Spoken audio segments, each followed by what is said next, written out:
Welcome back, everyone. Thank you. Thank you very much.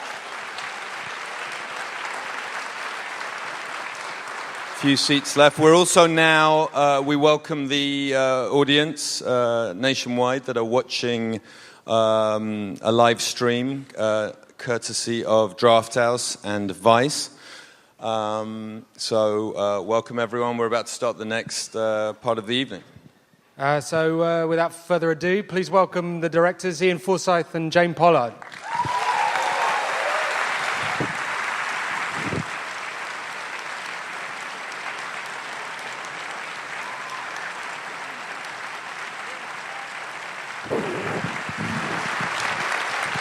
Hello.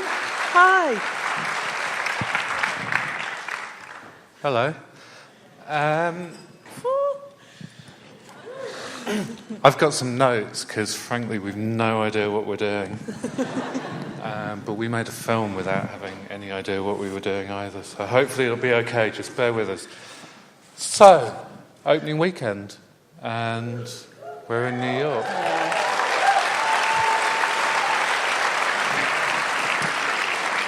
We're absolutely thrilled to be here, and more than that, we're absolutely thrilled that you're all here with us. Thank you, thank you, thank you. Tonight is going to be a little bit suck it and see. Different. We kind of thought we don't need a moderator up here taking time asking questions when it's you guys that should be asking the questions. So we're going to busk it, we're going to get through as many questions as we possibly can, and hopefully we're going to have some fun. So this is how it's going to work. In fact, you're going to do all of the work. We're just going to hand the night really over to you and see where you take us. We thought it would be faster, maybe funnier, a bit more rewarding. So there's some people that you need to meet, and they are, on this side we have Molly. Molly, where are you? Here we go. And over here we've got Lorna. Lorna, raise your hand. Where are you? And upstairs we've got Leanne. Show yourself, Leanne. Not in that way. Over there. In the middle, there. So everybody here, ladies and gentlemen of New York City, in the town hall, you just need to raise your hand and let the closest person to you know if you have a question. And they'll find you, and then I'll come to them. And we'll field questions that way. For all of you out there watching this on Noisy, sitting in your underpants, let's face it, you just need to tweet. Use the hashtag hashtag 20,000 days or 20,000 days on Earth, and you can ask questions that way. I know that people have already been submitting questions, so we've got some that way too. We've got an amazing prize to give away tonight as well, and we thought we'd just do that for the very best tweet of the night. So anybody in the room, also out anywhere when you're watching online, you just need to tweet with the hashtag 20,000 days or 20,000 days on Earth, and we'll pick the best three and get Nick to choose a winner, I think. And the prize is this, my magic assistant. This is one of Nick's typewriters. You've seen it, everybody here has seen it in the film. There he is writing on it. It's amazing. We're going to be giving that away. So 140 characters. You better get thinking. I think it's time to get someone else out, isn't it? The man who made this whole thing possible, Mr. Nick Cave.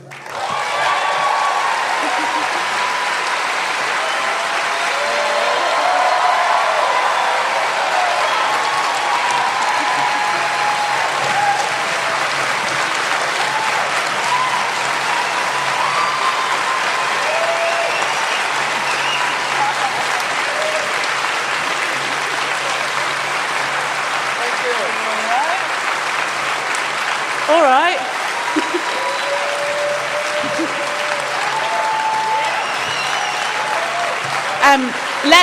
You've got one on there.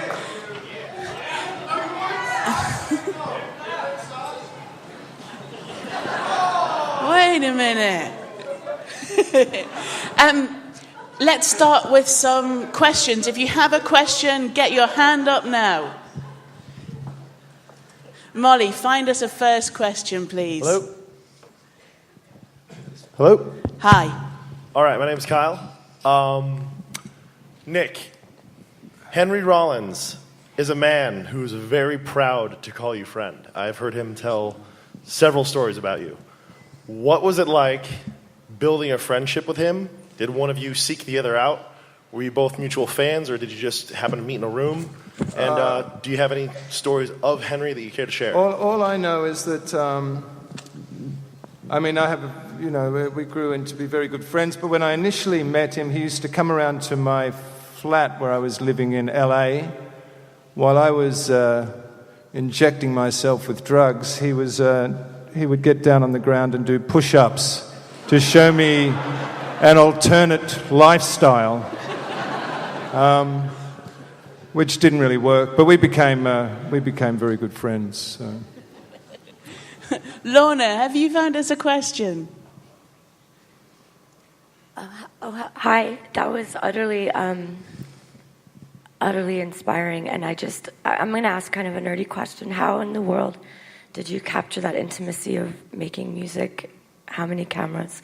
Was it invasive? How did you capture this utter phenomenon? I mean, I'm overwhelmed. So my question is, how did you do it? How did you get in there? In the studio, in particular? Yeah. The true answer is friendship and trust, I think. And the technical answer is 2 C300 cameras, and Ian and I, just the two of us, and a couple of cameras. I think we're obviously really easy to ignore, right? That must be the thing. Yeah, really, really. I mean, they are the most incredible band in the studio. They work so hard and they work so progressively. I mean, there were a few times where there was a few times where I had to disappear because I was worried I was going to say something, because verses that I'd, grown to kind of in the 10 minutes he'd been singing them love were being like thrown on the floor, and songs were mutating faster than you could kind of run, and it's just amazing. You just have to turn cameras on and stop trying to add anything to that. Just trust that if the camera's pointing at the right thing, it's going to capture it, really, yeah. Okay, up with Leanne. Leanne, where are you? Hi. A lot of this film was about mythologizing, and I feel like the act of filmmaking is an act of mythology, of creating a mythology. So this is to Nick and to the directors. Do you think that this mythology that you've crafted with this film fits in with the musical mythology that you've built around, or is a new form of mythology, a secondary, level, like a diegesis level, where you're creating a whole new type of mythology based around his life and the music? Wow. I didn't know it was going to be that sort of night.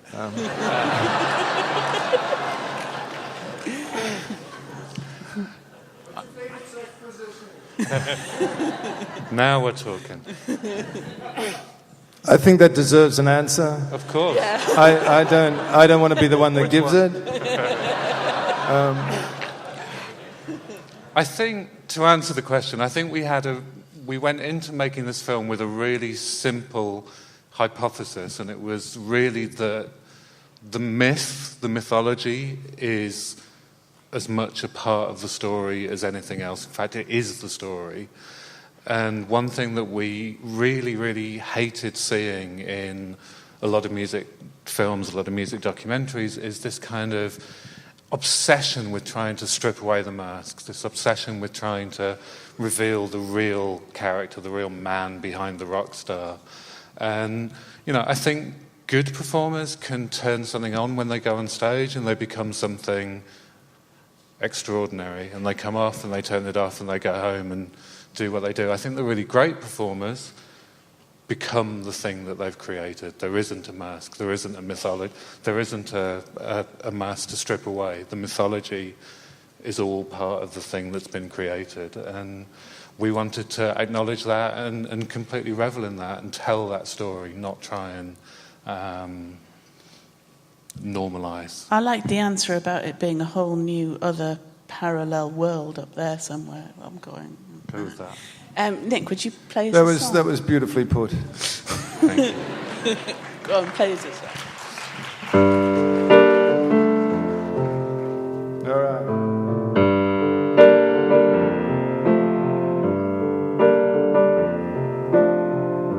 Go, sun, go down to the water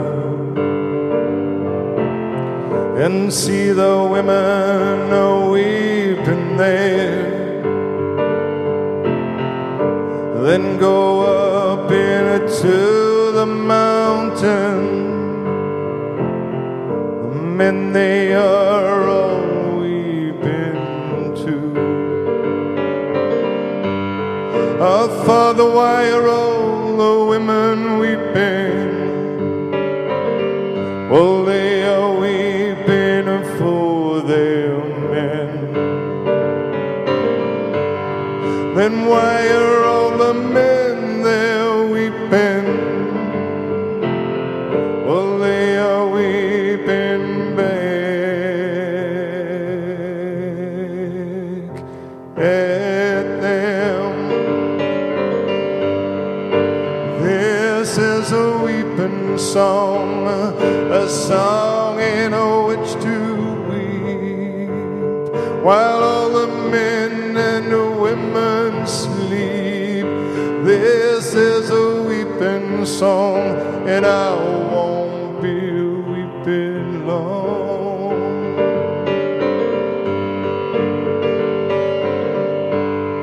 Oh, Father, why are all the children weeping? Well, they are merely crying, son. Oh, are they merely crying, Father? Yes, true weeping is yet to come. This is a weeping song, a song in which to weep, while the little children sleep. This is a weeping song, and I won't be weeping long. Oh, Father, tell me, are you weeping? Your face, it seems wet to touch. Oh, then I'm so sorry, Father. I never thought I heard yes so much. This is a weeping song, a song in which to weep, while we rock ourselves to sleep.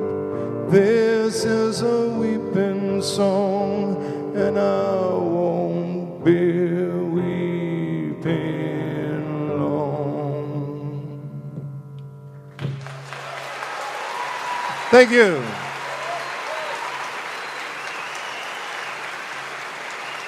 Thank you, thank you.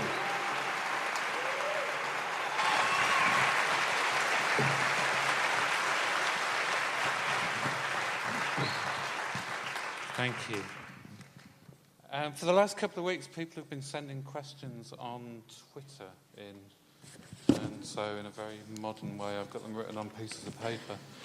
But I thought we could do some, and one I've just found that seems kind of pertinent given what Nick's just played is a question from someone called Commander Ray, which is, the question is there ever a feeling of having to retire certain songs? And the Weeping Song is obviously a song that you've played in lots of different ways for a long, long time, and it feels like a song that continues to evolve as you play it. Yeah, that's... You stopped playing, right? Yeah. I mean, they tend to very much have lives of their own and dictate the terms of their existence in some way. I find songs, even songs I don't really like, continue to be asked to be played in some kind of way. But they only survive if they can be, they can change, and grow. So something like the Mercy Seat, for example, which I think we've played every gig since we wrote the song, just keeps having the capacity to morph into something different, and it's always different and new, Thank you. Calamity Cake would like to know, can you please explain the significance of Warren's taxidermied budgies? Are the little birds? The little birds. I think they were kind of brought along to this set, as part of the dressing of this set, and I didn't want them in my office because they were like quirky and have nothing to do with anything. So they ended up in the back of the car. And Warren actually has a pathological fear of birds. So that's why I bring them to him, and he goes, gee, thanks, they're straight in the bin. So I think that was the story behind that. Yeah. I don't know if you knew, but the meal that Warren made for you, well, Warren didn't make for you, but it was made for you in that kitchen, Warren chose because he thought you'd really hate it. Warren is disgusting with his eating habits. Anything that's kind of anything that can be kind of pulled out of an anus, or he'll sit there and happily kind of munch away. And I know he just does it to make everyone else sick. Shall we do one more before some more songs? So, what do you call it this came from? And the question is about memory. What song do you have the strongest memory of writing? I don't know. Cool. See, there's a lot. Play some songs.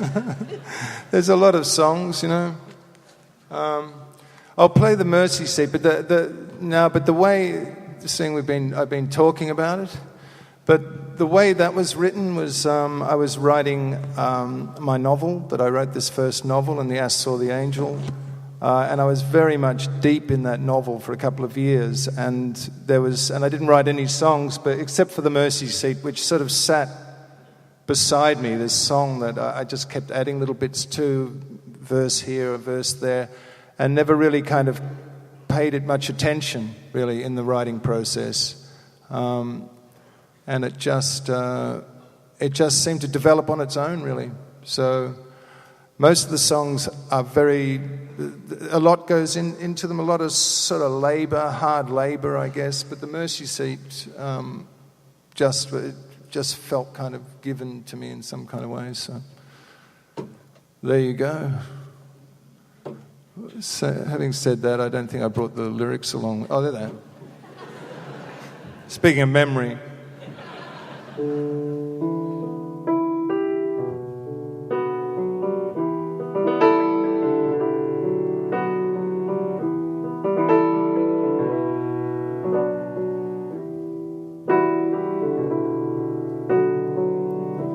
I began to warm and chill to objects and their fields, a ragged cup and a twisted mop, the face of Jesus in my soup, those sinister dinner deals, meal trolleys, wicked wheels, and a hook bone rising from my food, all things good or ungood. Mercy's seat is a-waiting, and I think my head is a-burning. In a way I'm yearning to be done with all this measuring the truth. An eye for an eye and a tooth for a tooth. And anyway I told the and I'm not afraid to die.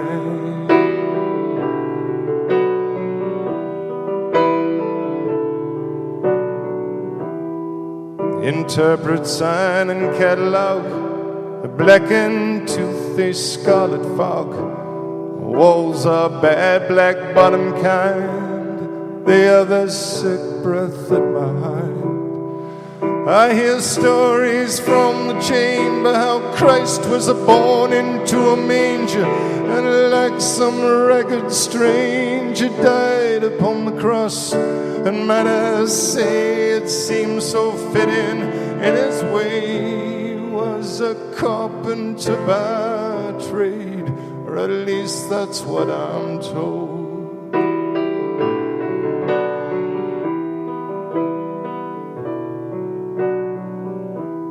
My good hand tattooed evil across his brother's fist.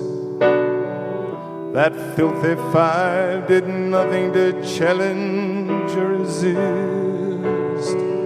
In heaven is a throne, is made of gold, and the ark of his testament is stowed. A throne from which I'm told all history does unfold. Down here it's made of a wooden wire, and my body is on fire.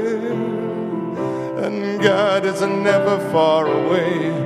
Into the mercy seat I climb. My head is shaved, my head is wired, and like a moth that tries to enter the bright eye, so I go shuffling out alive, just to hide in death a while. And anyway, I never lied. My kill hand is called evil. Where's a wedding band that's good? 'Tis a long-suffering shackle, collaring all that rebel blood. And the mercy seat is a-waiting, and I think my head is a-burning. In a way I'm yearning to be done with all this weighing up of truth. An eye for an eye and a tooth for a tooth. And anyway, there was no proof, and I'm not afraid to die. And the mercy seat is a-waiting, and I think my head is boiling in a way that's spoiling all the fun by all these looks of disbelief.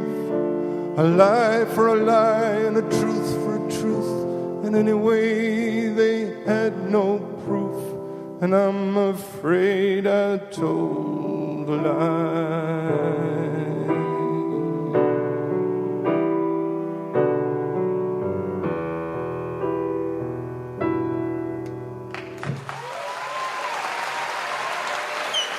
Thank you. Thank you.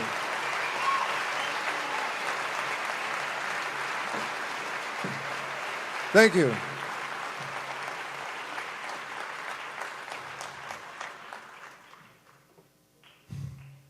Huh?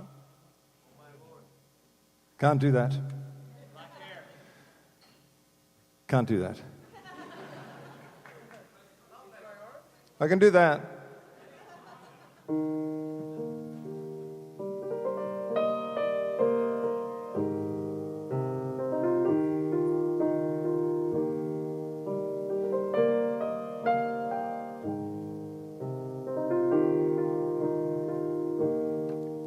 Hold this letter in my hand, a plea, a petition, a kind of prayer. Hope it does as I have planned. Losing her again is more than I can bear. Kiss a cold white envelope, press my lips against her name. 200 words, we live in hope.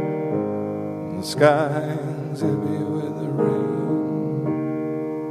Love letter, love letter.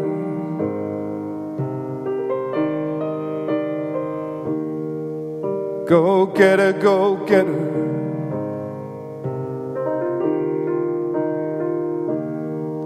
Love letter, love letter.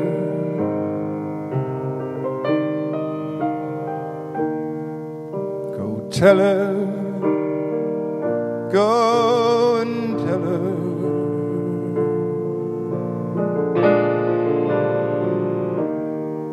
A wicked wind whips up the hill, got a handful of hopeful words. I love her and I always will. The skies are ready to burst. Said something I did not mean to say. Said something I did not mean to say.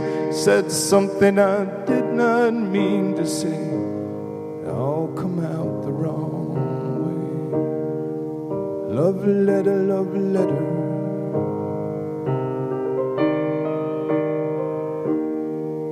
Go get her, go and get her. Love letter, love letter.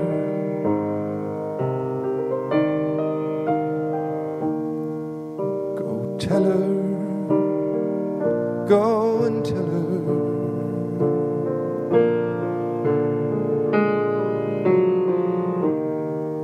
Rain your kisses down on me. Rain your kisses down in storms for all who'll come before me in your slowly fading forms.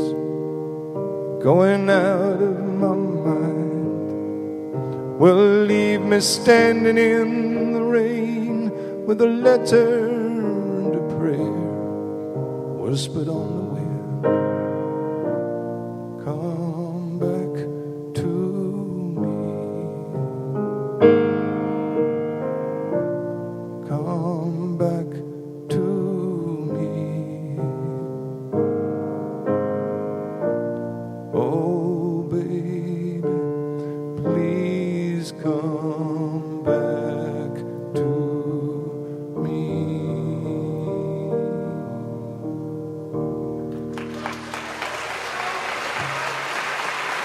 Thank you.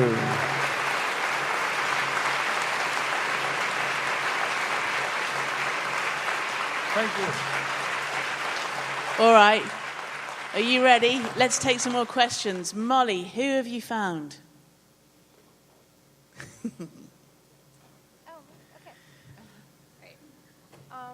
Okay, so I saw that you were completely surrounded by creativity and things for your whole life. My question is, has this rubbed off on your kids? Are they going into music or writing or anything? My kids. Yeah. Since they grew up around this, you know? My kids have banned me to ever speak about them publicly.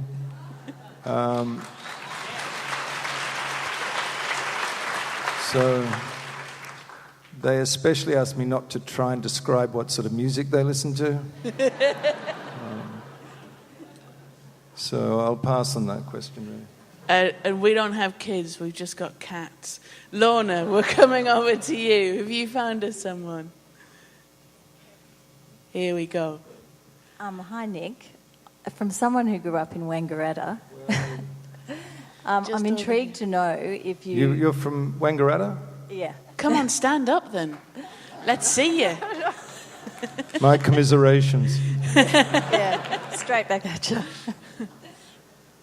I'm intrigued to know if the fairly bland Australian town of Wangaratta directly inspired any of your songs.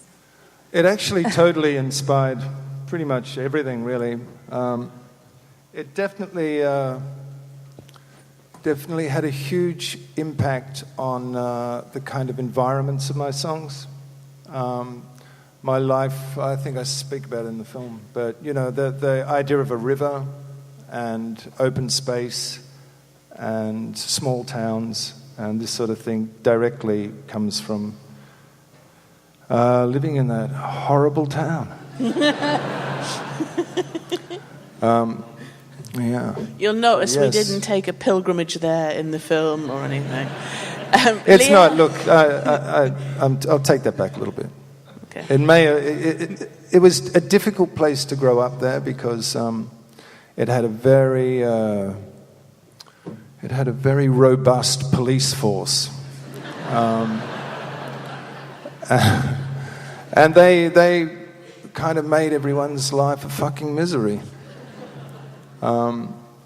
So I don't know if you had any experiences like that. I did frequently, and I was only 12. One more question. Leanne, where are you? Have you got someone? I was wondering if you could comment on what playing the guitar did for your performing and or songwriting during the time of Grinder Man or Dig Lazarus Dig, and whether you've lost interest in it. Yes. Yeah. Warren made me play play guitar in Grinder Man. He just refused to be in a band that I would play keyboards in. And he wouldn't have a guitarist, so I had to play guitar. And, yeah. It was fun for a while, but I never felt comfortable with it, to be honest. Did I look all right? I don't know. Are you a guitarist?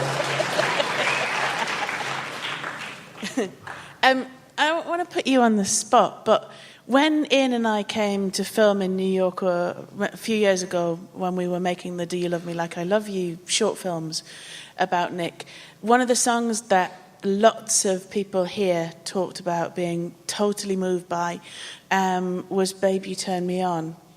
Oh, yeah? Would you? Yeah. That felt really rehearsed. And actually it's not. But I do happen to have the lyrics. I never really played this, actually. This is... I don't even know if I can.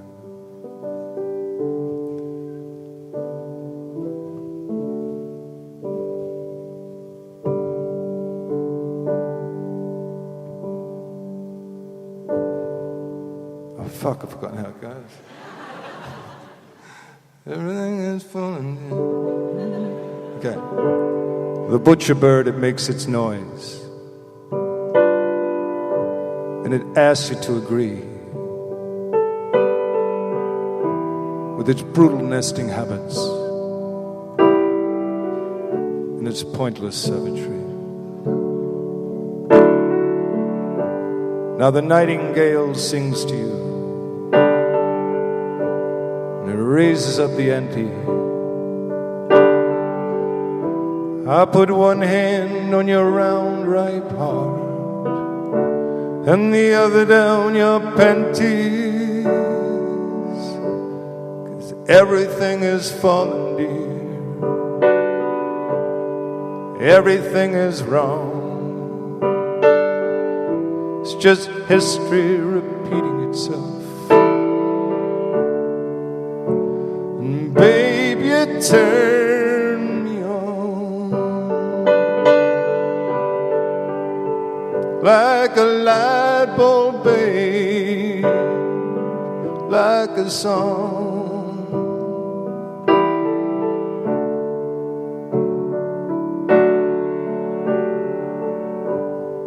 I move stealthily from tree to tree. I shadow you for hours. I make like I'm a little deer, grazing on the flowers, 'cause everything's collapsing, dear. All moral senses gone. It's just history repeating itself. And babe, you turn me on like an idea, babe, like an atom bomb.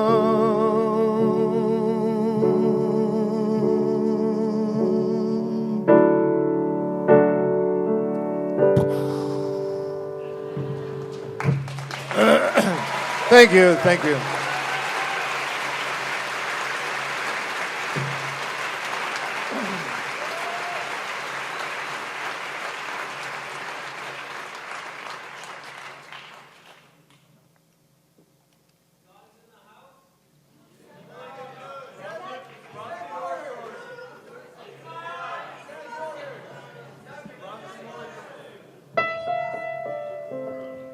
You just saw Higgs Boson Blues in the fucking film.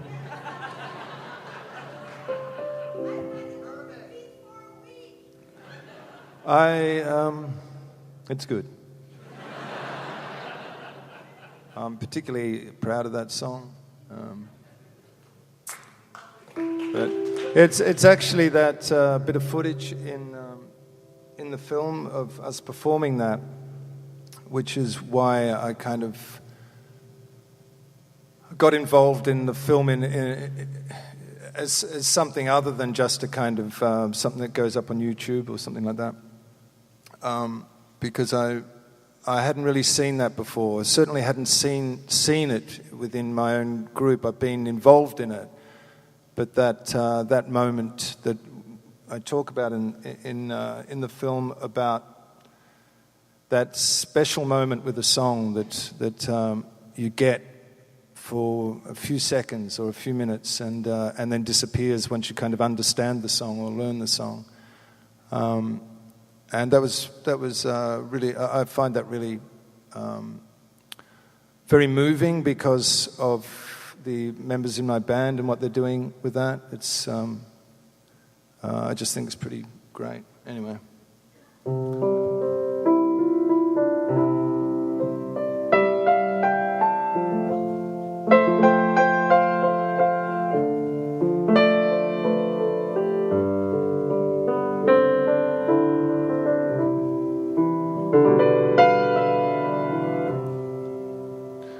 We've laid the cables on the wires, we've split the wood and stoked the fires, we've lit our town so there is no place for crime to hide.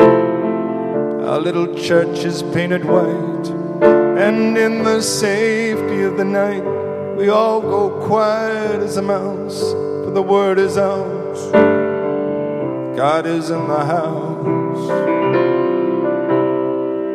Yes, God is in the house. God is in the house, no cause for worry now. God is in the house.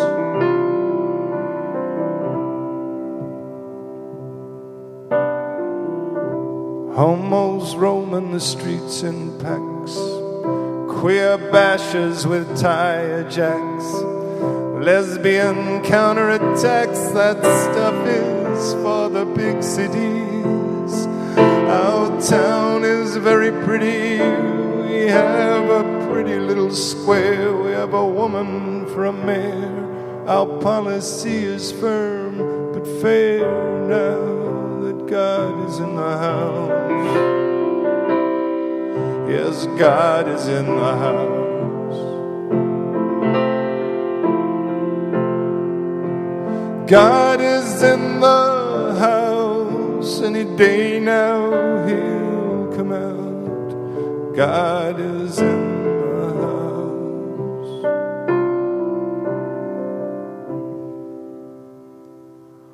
Well-meaning little therapists, goose-stepping, 12-stepping teetotalitarianists. Yeah, the tipsy, the reeling, and the drop-down pissed. We got no time for that stuff here. Zero crime and no fear. And we've bred all our kittens white so that you can see them in the night. And at night run our knees as quiet as a mouse. Since the word got out from the north down to the south, no one's left in doubt. There's no fear about if we all hold hands and very quietly shout, Hallelujah, God is in the house. God is in the house. Oh, I wish he would come out.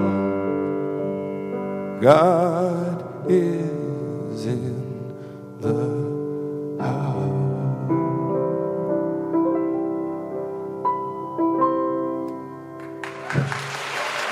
Thank you. Thank you, thank you.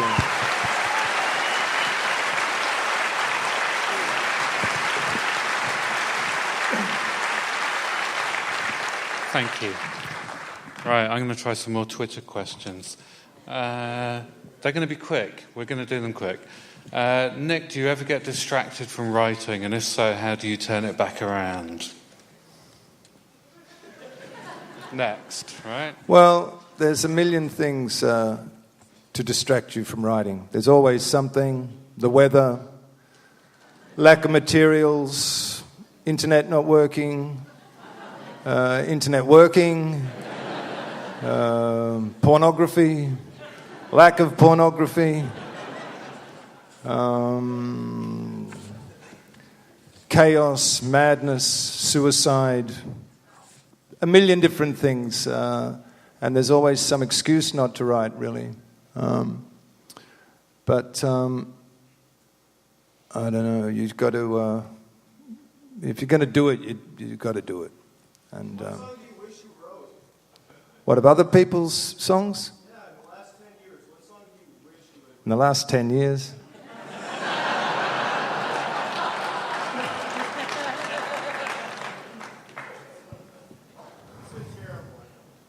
Can we expand that a bit? 20. Let's call it 20. Yeah, I'll play the... all right, look, hang on. I'll try this. I wish I'd have written this. I'll try and, I'll try and do this. My apologies to Leonard Cohen here.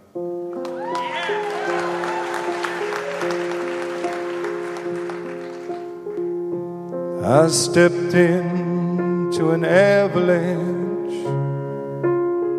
It covered up my soul. When I am not this hunchback that you see, I sleep beneath the golden hill. You wish to conquer pain, you must learn to serve me well.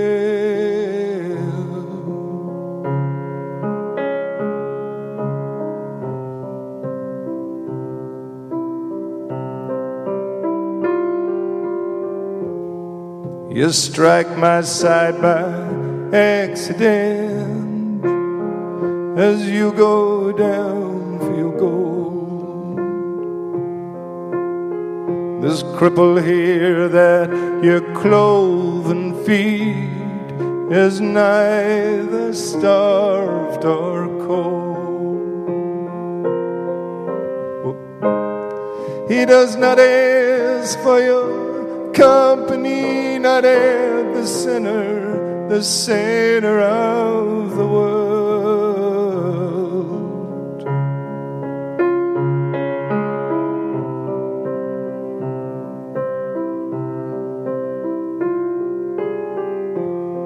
Do not dress in those rags for me. I know you are not poor. And don't love me quite so fiercely now when you know that you are not sure. It is your turn, my beloved. It is your flesh that I wear.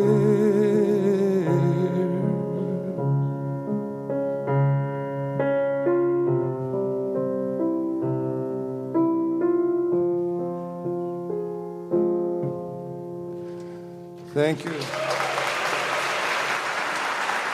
Yeah.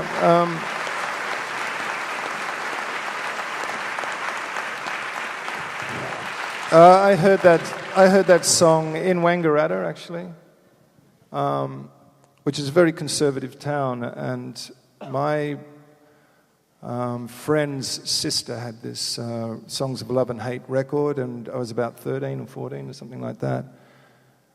And I heard that particular song, and that definitely changed things really radically for me. And my kind of life view, or whatever you want to call it, changed. There that we had this kind of, me and this small group of people and this Leonard Cohen record had this secret information that none of these other fuckers in Wangaratta would ever have. And, you know, it changed my life, that song. It's a wonderful song. Thank you.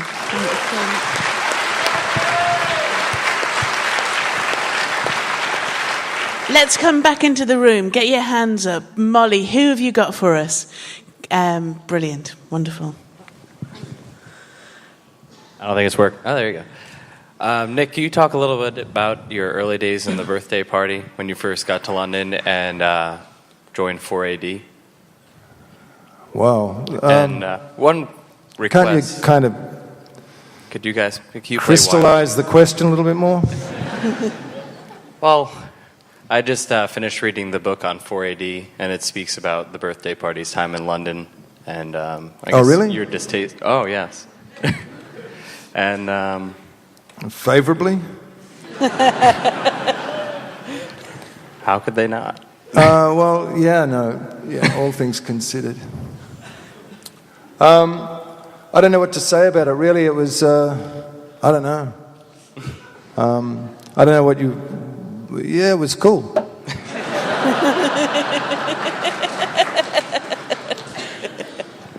We had a good time. The band was good. The British press found, because we were from Australia, and Wangaratta especially, they didn't understand at that time, way back then, that an Australian band could play any music that was even remotely original. So they figured that we'd spend a lot of time with the indigenous population in Australia. And there was much confusion around the birthday party and our kind of on-stage antics and the sort of music in general. And it was only really till we went to Berlin, I think, once we left at 4AD, that... I don't know, we found some freedom to be the kind of band that we wanted to be, really. Lorna, coming over to you. Who have you got for us, Lorna? Perfect. In the middle. Hello. First off, I want to say thank you so much for all the inspiration, and you're just incredible, and this movie was something magnificent. So I hope you're very proud of it. My question is, during the making of the film, or during the viewing of the film, was there at any point you felt like you found something out about your creative process or just about yourself that you might not have noticed before, something that was an insight? Yeah, I mean, actually, I've always just done what I do, and I never really given it that much thought, to be honest. And this film forced me to have to think about it and to articulate it, really, because Ian and Jane would send me emails saying, write something on memory or write something on this or that, because they were interested in the process and they wanted a voiceover over the top. So it forced me to actually kind of consider what I did, and through doing that, I think...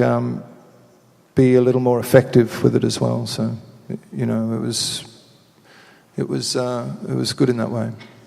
I found it really revealing to find out that the people that you hold as iconic also are fans of something else, another moment, to have those influences or those things. I mean, for us, I think, oddly, the most revealing moment in making the film was that point when Nick's talking to Darian, and he talks about saying Nina Simone, and there was an electricity in the room. Like, we didn't need to be looking at a monitor to know that that had to make it into the film, because you could see it in the crew. Everybody knew it. Everybody felt it, that suddenly this person that we're used to looking at because they transform was telling us about somebody else and how that had impacted on the audience and on them. It was amazing. It was a really kind of open and revealing moment.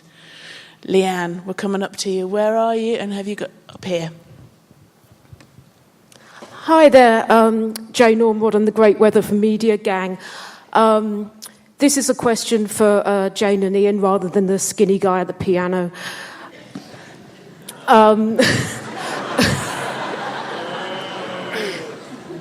Oh, and as an aside, I think I've been living in New York for too long. I have no fucking idea what Ray Winston was saying. Subtitles, please. Jane and Ian. I've been following your work since the Words and Pictures days and through all your musical obsessions. And I really wanted to know how you felt working with Nick and memories and creative obsessions. How did it make you feel on your own artistic journey? I think there are things... we're very proud of this film, and I think that there are moments in this film that articulate some of the ideas we've been scratching at in our art practice for the last 20 years that seem to be articulated better in 2 minutes of film than have ever been in an installation or a show. We're not saying we're giving up art, but yeah, I mean, we've been recreating kind of gigs and working with tribute bands and doing all of this stuff with reenactment, and then we put some old footage of Nick into Jubilee Street, and an articulation of that kind of the artificiality and the utter authenticity of live performance is suddenly articulated in a way that we didn't know we could do, like that accessibly. So for us, that we've always wanted to be artists who made non-arty art. And this is not all that arty, and it articulates maybe clearer than we've been able to in some of. It's pretty fucking arty.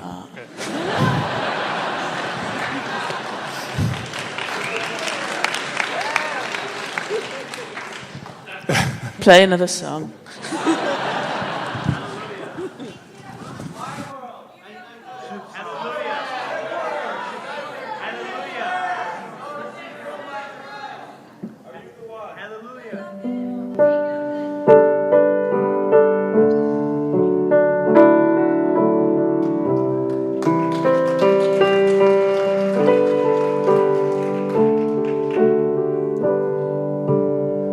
Come sail your ships around me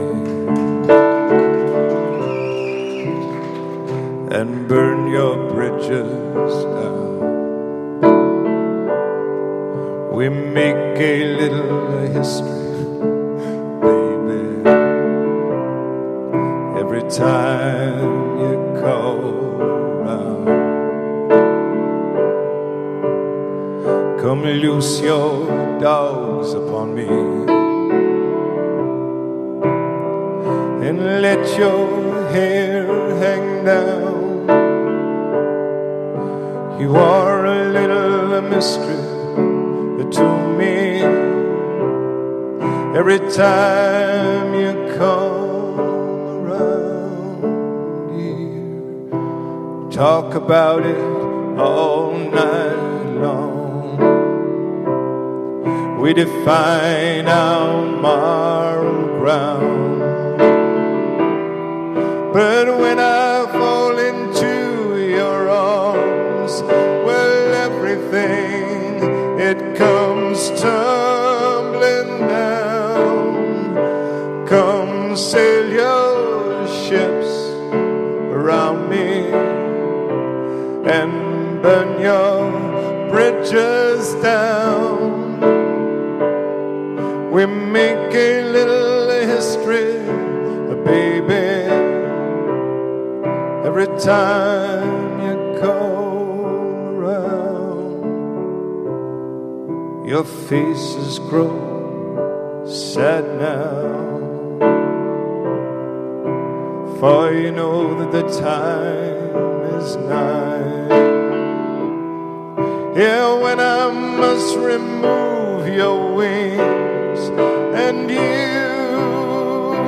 must try to fly. Come sail your ships around me and burn your bridges down.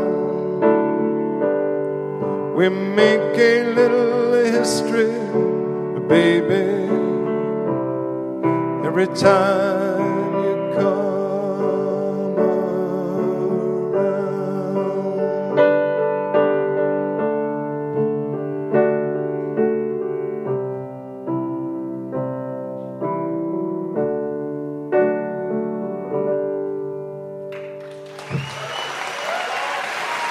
Thank you.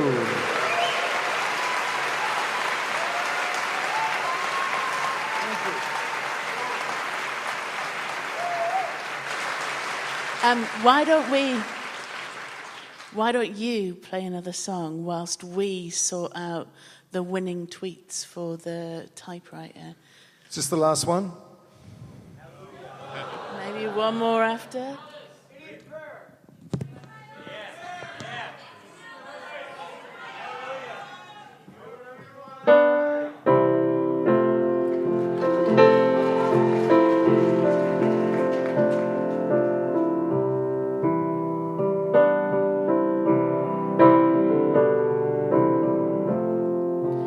I don't believe in an interventionist God.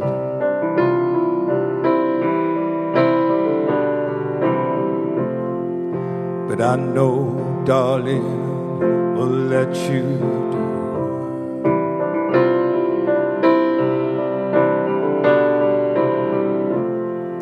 But if I did, I would kneel down and ask him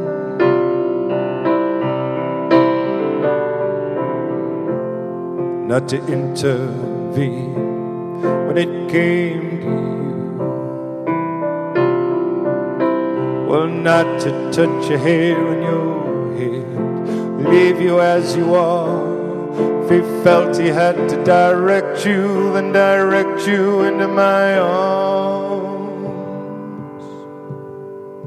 into my arms, oh Lord, into my arms, oh Lord, into my arms, oh Lord, into my arms.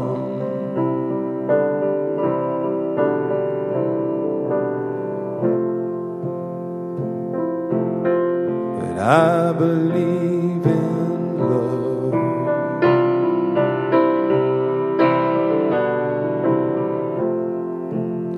And I know that you do too.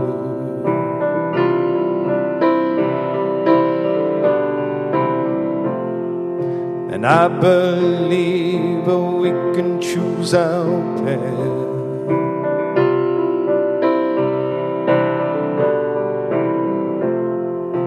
We can walk down, me and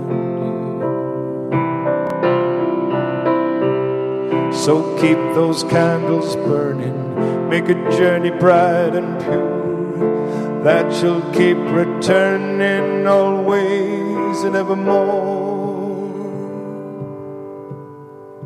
Into my arms, oh Lord, into my arms, oh Lord, into my arms, oh Lord, into my arms.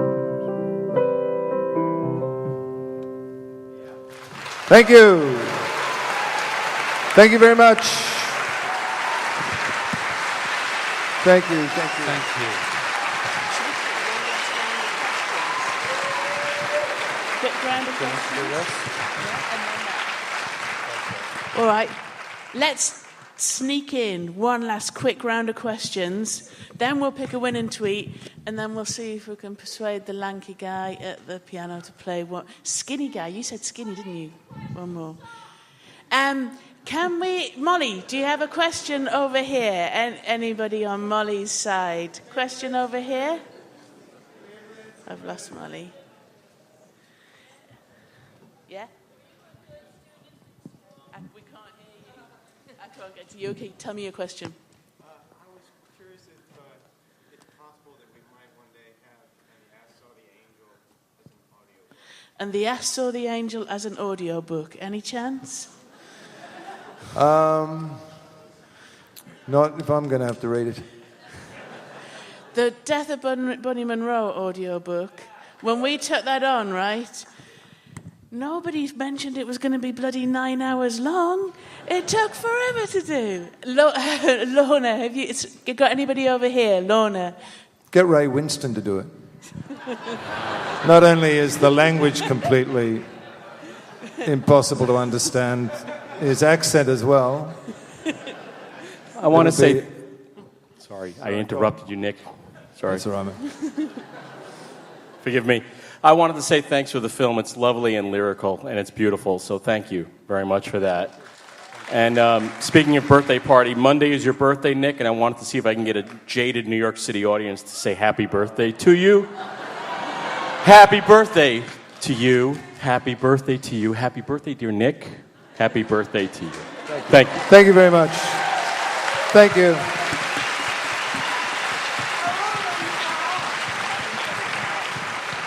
Okay, one quick question. Tell me, when are you going to come back to South America? Where are you from?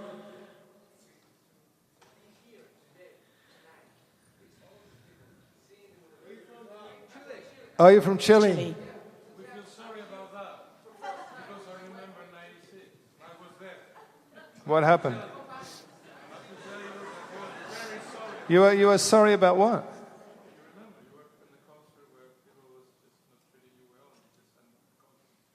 Did we? He has no idea. Look, I'm really... is there a sort of general thing that I had a bad time in Chile? We'll come back. When do you want? Next year? Really, I'd like to go back there. The thing about South America is that I lived there in Brazil, right, for a few years. And to be honest, they were fucking sick of me by it after 3 years and really happy to get rid of me. So we'll go back. I would really like to go back. So here it is, the last question of tonight. From upstairs, you better make it a good one. Hi, I'm so excited. My mouth is dry and I'm about to have a heart attack. Anyway, very quickly, I would have tweeted this, but I couldn't get any Wi-Fi coverage in here. I'm obsessed with portable typewriters. And I wonder, because Marsh McLuhan said that the medium is the message. I believe that for creative people, the medium affects or influences the message.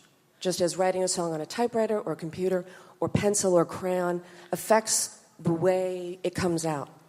So I was curious to find out how your work changes when it's written in a notebook or scrawled, by the way, with beautiful handwriting in the diaries, or on the typewriter, and why have you chosen to give something so magical, full of so many memories, and something so personal away? Okay.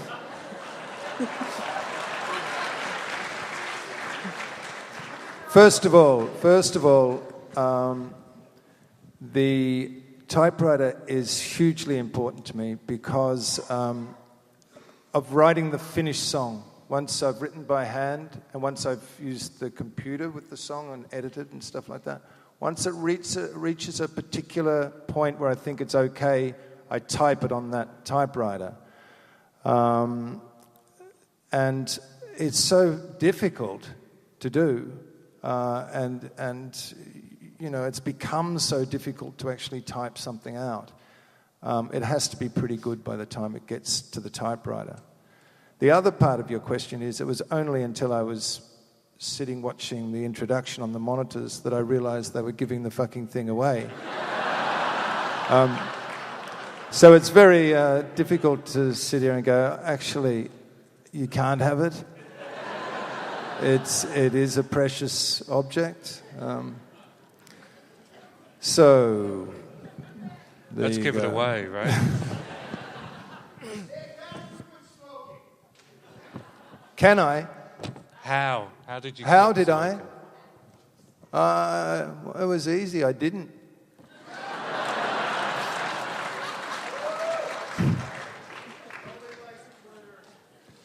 Okay, I think we should all agree that Twitter's a really shit medium for questions, right? However, we said we're going to do it, so I'm going to do it. I've been given a short list of tweets. Can we just do the best question that was here? Some of these are here. I mean, I don't know. These are good. Give it to the girl.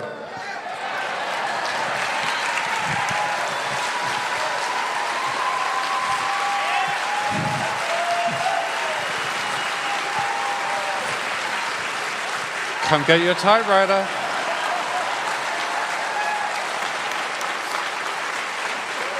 Come and get it.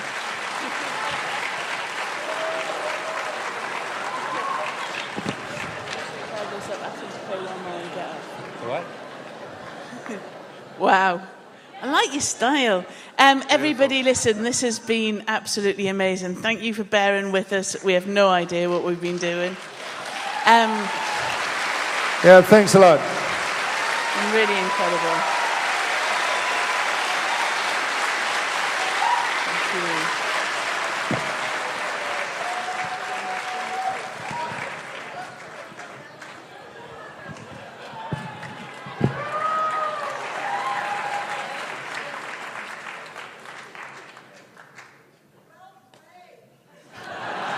Totally.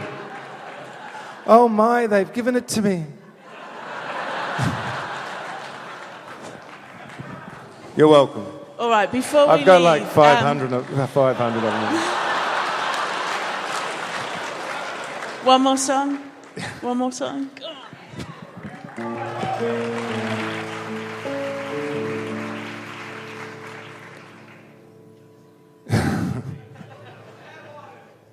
And no more shall we part. It will no longer be necessary.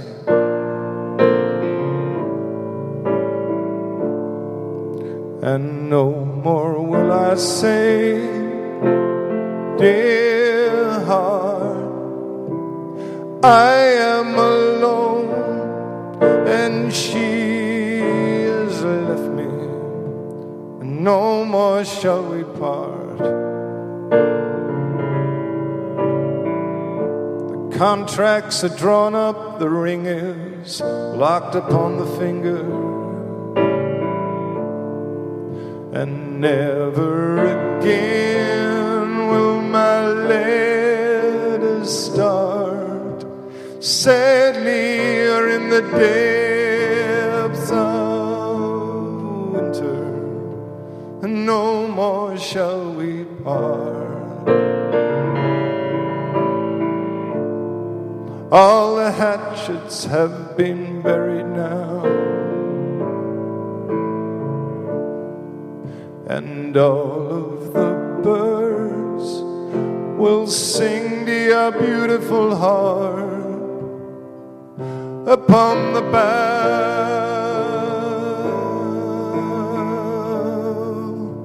and no more shall we part. Your chain of command has been silenced now, and all of those birds would have sung to your beautiful heart anyhow.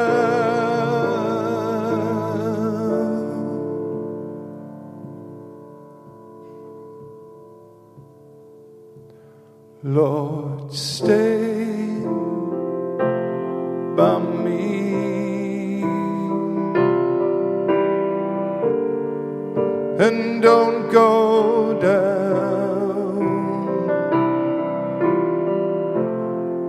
I'll never be free if I'm not free now.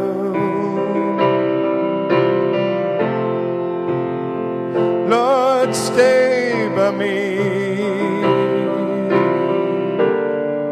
and don't go down.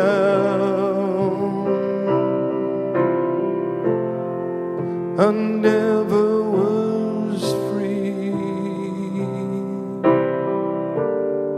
What are you talking about?